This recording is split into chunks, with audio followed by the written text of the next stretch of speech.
이번 시간에는 우리 비용 산정 기법 중에서 우리 하향식에 대해서 같이 한번 살펴보도록 하겠습니다.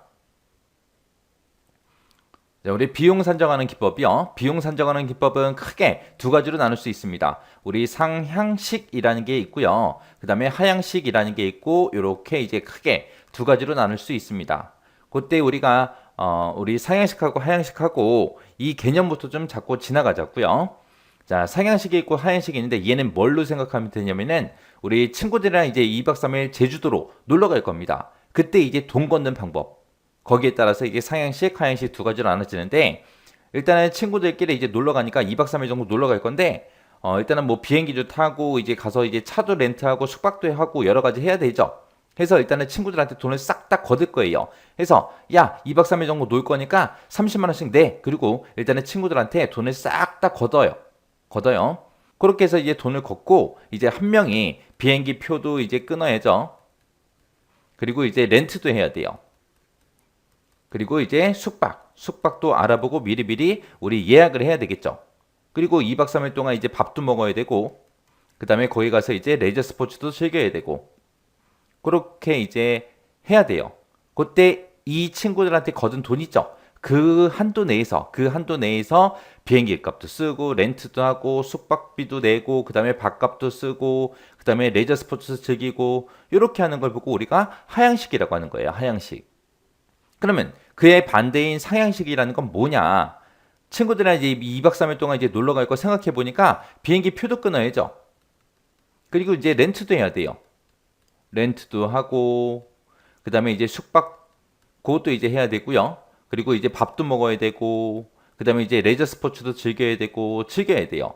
그때 이제 비행기 값을 이제 계산해 보니까 얼마 정도 나온다. 그리고 렌트비는 얼마 정도 나오고 숙박비는 이 정도 나오겠네. 밥값은 어느 정도 나오겠네. 레저 스포츠는 너 뭐 할 거야? 너 뭐 할 거야? 물어보고 이제 금액을 산정하면 되겠죠. 그렇게 해서 각각 전부 다 금액을 싹 다 선정한 다음에 그 전체 금액을 가지고 친구들 인원수로 나눠주면 되겠죠. 나눠서 이제 그렇게 돈을 계산하는 거. 그걸 보고 우리가 상향식이라고 부르는 거예요. 그래서 돈을 거둘 때 이렇게 따로 이제 금액을 따져가지고 돈을 싹 다 걷는 거. 이걸 보고 우리가 상향식이라고 이제 그렇게 부르는 거예요. 그리고 하향식이다 그러면 하향식이라는 거는 일단 돈을 먼저 걷고 그 돈에서 비행기 값도 쓰고 렌트비도 쓰고 숙박비도 쓰고 이것저것 그렇게 돈 쓰는 걸 보고 우리가 하향식이라 그래요. 그래서 상향식이라는 거, 하향식이라는 거 돈 걷는 방법이 완전히 다르죠. 이런 게 이제 상향식, 하향식이다. 그렇게 이제 기억하시면 돼요. 하향식 비용 산정 기법은 한마디로 하게 되면 얘는 이제 우리 전문가들을 대상으로 해서 우리 비용을 산정하는 그런 기법이요. 내가 만약에 소프트웨어 개발을 하는데 처음 해봐요. 처음 이제 프로젝트를 맡아서 내가 하는데 이거 도대체 비용을 얼마 받아야 돼요. 처음이다 보니까 이제 모를 거 아니에요. 그때 이제 전문가한테 가서 물어보는 거예요. 내가 이런 프로그램을 개발할 건데 이거 돈을 도대체 얼마나 받아야 돼요? 그렇게 이제 전문가한테 물어보는 게 우리 하향식 비용 산정 기법입니다. 그래서 이 하향식 비용 산정 기법이라는 거는 과거의 유사한 경험을 바탕으로 전문 지식이 많은 그런 개발자들이요. 전문 지식이 많은 개발자가 이제 전문가죠. 그 전문가들이 참여해서 이제 회의를 통해서 비용을 산정하는 그런 비과학적인 그런 방법을 보고 우리가 하향식 비용 산정 기법이라고 그렇게 불러요.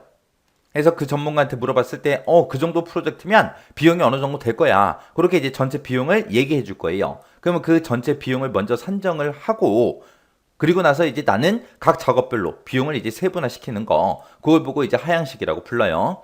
그 하향식 비용 산정 기법에는 전문가 감정 기법이 있고요. 델파이 기법이 있고, 이렇게 두 가지가 있습니다. 자, 그럼 이 두 가지 자세히 좀 살펴보자고요.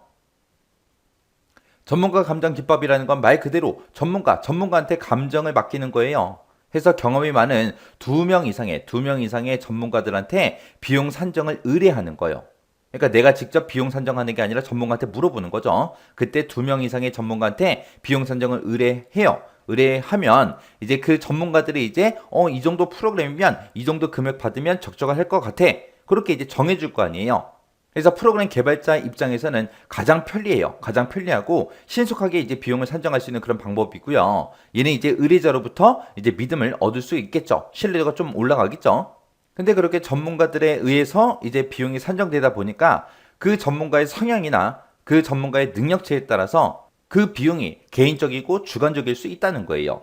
사람들마다 보는 시각에 따라서 이제 관점에 따라서 전부 다 이제 다르게 그렇게 이제 비용 산정이 될 수 있기 때문에 개인적이고 주관적이다. 편견이 있을 수 있다. 그런 이제 단점을 가지고 있는 게 우리 전문가 감정 기법이요. 이런 문제점을 이제 해결하기 위해서 만들어 놓은 기법이 우리 델파이 기법입니다. 이 델파이 기법은 뭐냐? 얘도 이제 똑같이 이제 전문가를 모셔놓고 이제 비용 산정하는 그런 방법인데 전문가를 예를 들어서 A라는 사람이 있고 B라는 사람이 있고 C라는 전문가를 이제 모셔오고 중간에 이제 중재자가 있는 거예요. 이 중재자가 이 A라는 사람, B라는 사람, C라는 사람한테 이제 프로그램에 대해서 이제 설명을 해줍니다. 이 프로그램에 어떤 기능들이 들어가고 이 프로그램을 개발할 때 몇 명의 인원이 들어갑니다. 그리고 이 프로젝트가 완성되는 그 기간이 어느 정도고 그 다음에 이 프로그램의 특징은 이런 겁니다. 그런 것들을 전부 다 이 세 명의 전문가들을 모셔놓고 다 설명을 해줘요. 설명을 해주고 그리고 이 사람들한테 이제 쪽지를 나눠주는 거예요. 그러면 이 세 명의 전문가는 그 쪽지를 받아서 그 쪽지에다가 각자가 생각하고 있는 그 금액을 적을 거예요. 적는데 만약에 A라는 사람이 생각하기에는 그게 만약에 1,000만 원이면 될 것 같아요. 그럼 이제 1,000만 원 하고 적겠죠. 그리고 요 B라는 사람은 자기가 생각하기에 이런 고급진 기능들이 막 들어가 있는 거 보니까 이거는 비용을 좀 많이 받아야 될 것 같아. 그래서 이 사람은 만약에 뭐 8천만 원이라고 그렇게 적었다고 가정을 하자고요. 그리고 C라는 사람은 이 프로그램 개발할 때 한 5천만 원 정도면 될 것 같아. 그렇게 이제 쪽지에 적어서 전부 다 이 중재자한테 그 쪽지를 전부 다 줍니다. 주면 이 중재자가 어떤 사람이 얼마 썼다, 어떤 사람이 얼마 썼다 그걸 얘기하는 게 아니라 그 쪽지를 보고 이제 금액을 불러줘요. 8천만 원이 한 명 나왔고요. 그 다음에 5천만 원이 나왔고 그 다음에 1,000만 원이 나왔습니다. 그렇게 얘기할 거 아니에요. 그러면 A, B, C 이 세 사람은 자기 금액만 알지 다른 사람들의 금액을 알아요? 몰라요.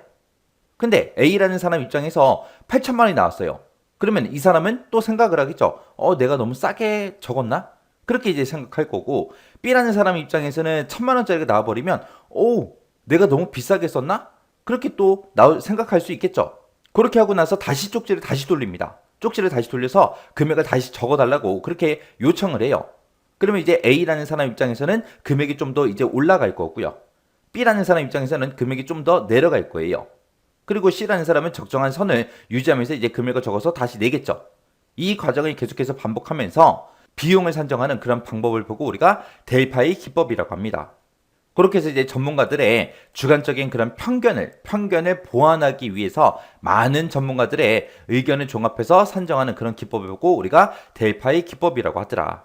그래서 전문가들의 편견이 됐든 분위기가 됐든 그런 것들에 지배되지 않도록 한 명의 조종자가 들어가고 여러 명의 이제 전문가로 그렇게 구성되는 그런 기법을 보고 우리가 델파이 기법이라고 해요. 그래서 우리 비용 산정하는 기법에 하향식 방법에 지금처럼 이렇게 두 가지가 있다. 뭐가 뭔지는 구분할 수 있게 여러분들이 정확하게 기억하고 지나가시기 바랍니다.